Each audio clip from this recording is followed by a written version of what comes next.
大家好，我是钟仔。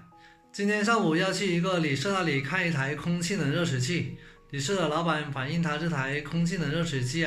没有显示，而且那个温度不是很热，不知道哪里出现问题了，叫我过去给他看一下。那现在就过去给他看一下，看是哪里出现问题了。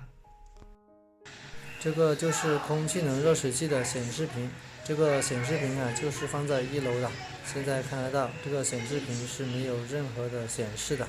那等一下上楼上看一下主机。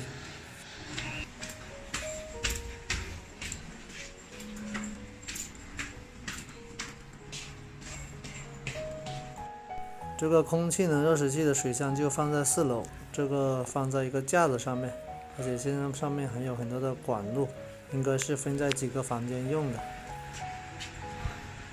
这台就是空气冷热水器的主机了，现在也明显看得到它这台空气冷热水器的主机是没有工作的。废话不多说，检查一下先。现在把这个插座拔下来，我们先检查一下，看这个插座有没有电源啊。现在用万用表检查这个插座的电源是有224伏的。它这个电源是没有问题的。那我们把这个主机拆开来检查一下，看主板有没有问题。现在这个顶壳拆开来，我们就单刀直入，直接检查这个主板。把主板拆开来看一下，主板有没有问题。那现在我们就用尖举钳把它固定在主板4个角的有一个卡扣把它松出来，用尖举钳就可以把它弄出来，然后就可以检查一下它主板后面的情况现在用万用表来测量一下它这个220伏的主电源有没有到达这边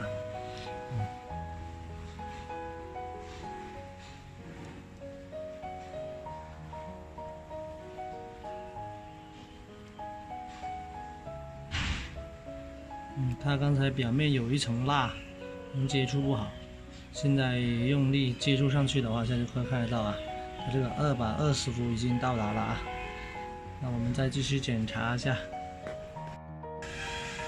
这个地方如果不认真看的话，确实看不出它这个地方线口给咬断了，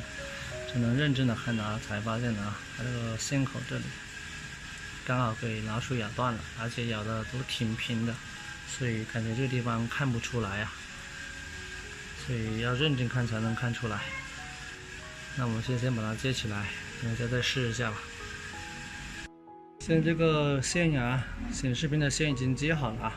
刚才也在这个地方这里加了一节这个 PVC 管主要的目的还是防止老鼠下次不让它再咬了。如果不进行处理的话，最怕它是以后还会再出现这个情况所以这种 PVC 管的话，老鼠是基本上咬不到的，所以这个还是比较好现在我们把这个主板放回去，然后插电试一下机器，看看能不能正常的工作。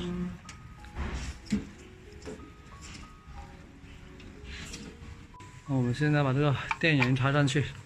然后到1楼的显示屏看一下它有没有显示现在这个空气能就已经正常的运行起来了现在风扇都有转，压缩机也在工作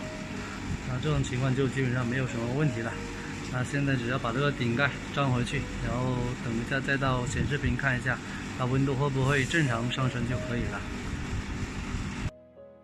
现在就到了1楼，我们来看一下它这个显示屏。现在显示屏显示的是46.5度，这个显示屏现在就已经有温度显示了。那现在顺便来看一下它这个设置的温度是多少，它设置的才是48度。那现在我们把它调到55度，因为现在天气已经冷了，如果还是在40多度的话，可能不够用。现在空气冷的外盒已经装好了，试机也一切正常。那今天我们的视频就分享到这里了，感谢各位朋友的观看。